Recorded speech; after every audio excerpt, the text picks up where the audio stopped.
अस्सलाम वालेकुम वरहमतुल्लाहि वबरकातुहू। केमिस्ट्री समझने के लिए बहुत ही इंपॉर्टेंट टॉपिक है shape of orbitals and electronic distribution. इसमें हमने पढ़ना है n plus L rule, Aufbau principle, Pauli exclusion principle and हूर्न्स रूल। ये शेप ऑफ ऑर्बिटल्स के बारे पढ़े। शेप ऑफ ऑर्बिटल्स हमें पता है कि चार तरह के ऑर्बिटल्स हैं, s, p, d and f। ये सब शेल्स हैं और इन्हीं के आगे जो है वो ऑर्बिटल्स हैं। Shape of s orbitals. S orbital has a spherical shape and is usually represented by a circle. Basically circle से रिप्रेजेंट करते हैं, लेकिन स्फीयर होता है, इस तरह फुटबॉल बॉल होती है, उस तरह होता है। ये दिखाया गया है 1s। ये बाकी एक्सिस दिखाई गई है, लाइंस जो है वो एक्सिस दिखाई गई है, एक्स एक्सिस है, वाई एक्सिस है, ये जी एक्सिस दिखाया गया है। ये 1s है। ये 1s अगर सेंटर में लें, ये वाला 1s लें अगर हम, तो इसके बाहर जो है वो 2s है। 1s का मतलब है फर्स्ट शेल का s, 2s का मतलब है सेकंड शेल का s। इनके दरमियान में स्पेस है, that is called as node. Node वो स्पेस होती है जहां पे इलेक्ट्रॉन्स की पाए जाने की चांसेस जो है, प्रोबेबिलिटी जो है वो ना होने के बराबर हो, वो जीरो हो। ऑर्बिटल क्या होता है?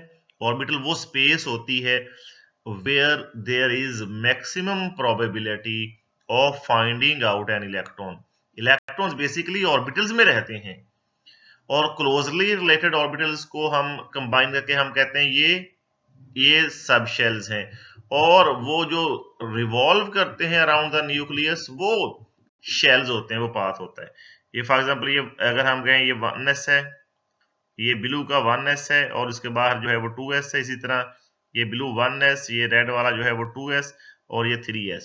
यानी कि यहाँ पे ये स्ट्रक्चर जो है वो डेंस है, ज्यादा है, वहां पे प्रोबेबिलिटी ज्यादा है।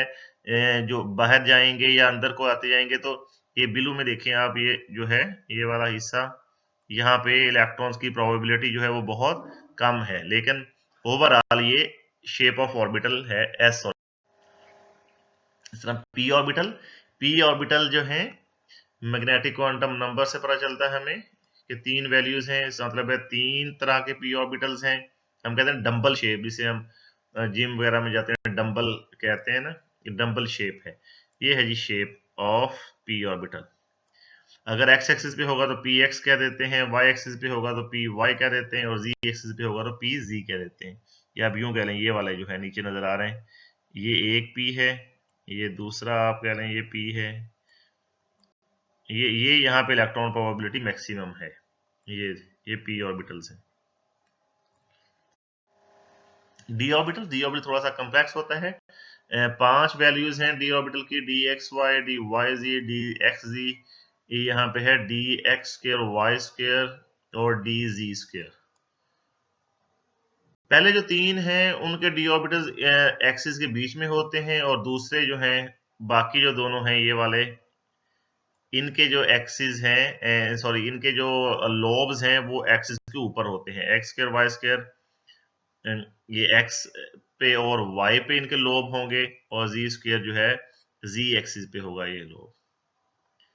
पहले में देखें, पहले में एक्स वाई है, ये एक्स है, ये वाई है, इनके बीच में है ये वाला, ये एक्स, और दूसरा ये वाला है, ये लोब जो है एक्स और वाई के बीच में। इसी तरह वाई जी और जी एक्स। ये एफ ऑर्बिटल है, 7 होते हैं, ये कॉम्प्लेक्स शेप है। ये है, ये सेंटर में देखेंगे 1, ये सेंटर न्यूक्लियस है, पहले ये स्मॉल न्यूक्लियस है, उसके बाद ये 1s है, उसके बाहर जो है ये 2s है। इस तरह ये 2p है, ये लेबल किए गए हैं, और उनके बाहर जो है ये 3s है। ये है इस, और देखेंगे अगर हम, तो ये जो है यहाँ पे ये दिखाया गया है कि शेल्स कैसे हैं ये वाले। अब हम जो शेल इस तरह ड्रा करते हैं वो भी बिल्कुल इस तरह से नहीं होता, यानी कि उसकी प्रोबेबिलिटी जो है वो कम या ज्यादा होती रहती है। कहीं पे कम है, कहीं पे ज्यादा है, लेकिन वो एक लिमिट में ही है। जब इसको और देखेंगे तो इस तरह का बेसिकली एटॉमिक स्ट्रक्चर होता है। इलेक्ट्रॉनिक डिस्ट्रीब्यूशन, अब इलेक्ट्रॉन्स जो हैं वो एक एटम में किस तरह से डिस्ट्रीब्यूट किए हुए हैं, किस तरह से वो बिखरे हुए हैं, किस तरह से वो पड़े हुए हैं। An orbital like S P X P Y P Z D X Y कोई भी है, इसमें मैक्सिमम 2 इलेक्ट्रॉन आ सकते हैं। ये 3 रूल्स हैं इलेक्ट्रॉन की डिस्ट्रीब्यूशन के सब शेल्स या ऑर्बिटल्स में। लेकिन इनसे पहले हम n प्लस एल रूल पढ़ते हैं। ये n प्लस एल रूल के सब शेल्स में इलेक्ट्रॉन्स जो हैं वो n प्लस एल रूल के अकॉर्डिंग आते हैं, यानी कि हम उनकी n वैल्यू और l वैल्यू को ऐड करें। n क्या है? प्रिंसिपल क्वांटम नंबर, और l है एजीम्यूथल क्वांटम नंबर। n है शेल के एल एम 1 2 3 4 5 6 7 वैल्यूज हैं। l की वैल्यू क्या होती है? l सब शेल को शो करता है। इसकी 4 वैल्यूज हैं 0 1 2 3, ये है, हमने नीचे लिखा हुआ है, ये है जी क्वांटम नंबर पे हम पहले पढ़ चुके हैं।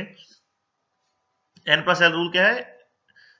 Subshells are arranged in increasing order of n plus l values, and if two subshells have the same n plus l values, यानी कि पहले इलेक्ट्रॉन्स जो हैं उसमें जाएंगे जिसकी n प्लस एल वैल्यू कम होगी, फिर उसमें जाएंगे जिसकी वैल्यू ज्यादा होगी। लेकिन अगर दो सबशेल की n plus L value same हो जाए तो फिर जो है इलेक्ट्रॉन उसमें फिल होंगे जिसकी n की वैल्यू जो है वो कम होगी। इलेक्ट्रॉन्स सब शेल्स में n प्लस एल वैल्यूज के अकॉर्डिंग जाते हैं इन इंक्रीजिंग ऑर्डर, जिसकी कम होगी उसमें पहले, जिसकी ज्यादा होगी उसमें बाद में। और अगर दो सब शेल्स की n plus L value same हो जाए तो इलेक्ट्रॉन पहले उसमें जाएंगे जिसकी n वैल्यू कम होगी। ये है जी 1s 2s 2p 3s 3p 4s, ये इस तरह सो ऑन। एग्जाम्पल देख लेते हैं हम, ये लास्ट में है 4d। l की वैल्यू 4 है, s के लिए 0, p के लिए 1, d के लिए 2, f के लिए 3। 4d का मतलब है 4 जो सामने लिखा हुआ ये n की वैल्यू होती है, 4 2 3 1, ये 4 है। d के लिए वैल्यू क्या है? 2, 4 प्लस 2 6 हो जाता है। 5p, 5 तो लिखा हुआ है n, p के लिए 1 है वैल्यू, 5 प्लस 1 ये भी 6 हो जाता है। अब इलेक्ट्रॉन पहले किस में आएंगे? 4d में आएंगे। क्यों? इसकी जो n की वैल्यू है 4 वो कम है। ये 6s है, 6 प्लस 0, s जो है उसके लिए 0 होती है वैल्यू, 4f है, 4f के लिए 3 होती है 7, तो डेफिनेट बात है पहले 6 वाले में जाएंगे फिर बाद में 7 वाले में जाएंगे। ये ऑफ बाउ प्रिंसिपल है। ऑफ बाउ कौन होता है? Building up. Electrons should be filled in subshells in order of increasing energy value, पहले लो वाले में, फिर हायर वाले में, फिर हायर वाले में। The electrons are placed in 1s 2s 2p and so on। ये इस तरह से डायग्राम भी बनाई जाती है कि पहले 1s लिख लिया उसमें से जिसमें से एरो गुजरता है, फिर 2s, फिर यहाँ से 2p 3s। पहले शेल में जस्ट s है, दूसरे में s और p है, तीसरे में s भी है, p भी है, d भी है, फोर्थ में s p d और f भी है। f तक ही हम पढ़ते हैं यहाँ पे, ये f।